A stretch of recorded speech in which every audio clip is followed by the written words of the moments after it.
annabi ya ce babu wani mutum wanda zai yi wannan zikiri face an gafarta mai zunubansa ko da yawansu ya kai kumfan teku. Kaga annabi bai ce da safe ba, bai ce da yamma ba, bai ce sau 100 ba, bai ce kuma ga wurin da za a yi a masallaci ko a gida ba. A'a, kaga duka annabi bai faɗa ba. Ai manzon Allah ya fi mu sani.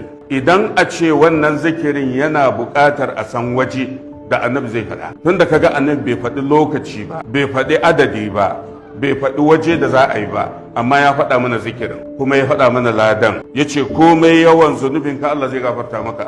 manzon Allah sai ce zikirin shine la ilaha illallah wallahu akbar wa subhanallah walhamdulillah wala hawla wala quwwata illa billah. Shikenan manzon Allah yace la ilaha illallah wallahu akbar wa subhanallah walhamdulillah wala hawla wala quwwata illa billah.